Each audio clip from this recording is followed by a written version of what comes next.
burnout. Dr. Schwertner, good morning to you. Morning. 20%, I mean, that's a kind of a staggering number. Yes, it is. Absolutely. And we're talking about people who are usually family members, not all.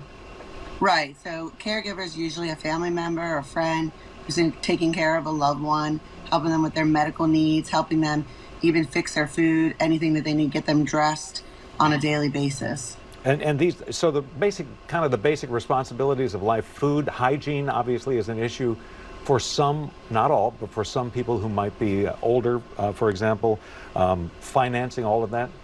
Right. And so it can really take a toll on someone. There's a thing called caregiver burnout, and people who experience things, it's almost like a depression. They'll feel guilty. They won't have interest in doing the things that they like to do. And that's something that they really should watch out for if you are a caregiver. And this is a responsibility, too, that can kind of come out of nowhere at people. You know, I don't want to stereotype here. There are not always older people who are involved, but you might have an older relative, for example, or a spouse who's always been very active, doing very well, and then all of a sudden, out of nowhere, it's not always a slow and steady decline. Sometimes they need help, and it kind of can be a real life adjustment.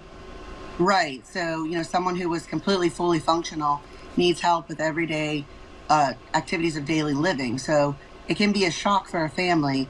And it's really important that if you're starting to feel, helpless, guilty, things like that, you might need a break and you might be experiencing caregiver burnout. So how do you fight that? What else besides a break? There is something called respite care.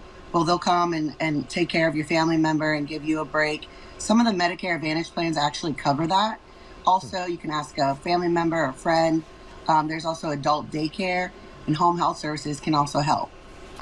That's a good point. It's sometimes a function of getting somebody else in there, whether it's a family member or a paid person, for even a few hours a day to take the pressure off someone. Right. And if you really think about it, if you're a caregiver, you can't help somebody else if you don't take care of your health first. So you want to make sure that you're getting enough sleep, you're eating healthy, you're exercising, and you're taking that time for personal care so that you can be of service to your loved one. You know, I told you the story, it's a kind of a personal story of my mother, who the doctor had to say to her, hey, you have got to take it easy here or you're going to be in a nursing home, when she was older and taking care of my father. That's part of it, isn't it? There's almost an obligation or a guilt thing that people have to, they have to be able to understand that their ultimate needs will help the loved one. Right, and that's really important. Like I said, if you're starting to feel any feelings of guilt, helplessness, ask for help. Ask a friend, ask a family member, even a neighbor to give you a little time to take care of yourself so you can be a better caregiver. And have All right, caregivers. I'm sorry, go ahead. All right, on this National Caregivers Day, Dr. Sarah Schwertner, thanks so much. Appreciate your thoughts. Thank you.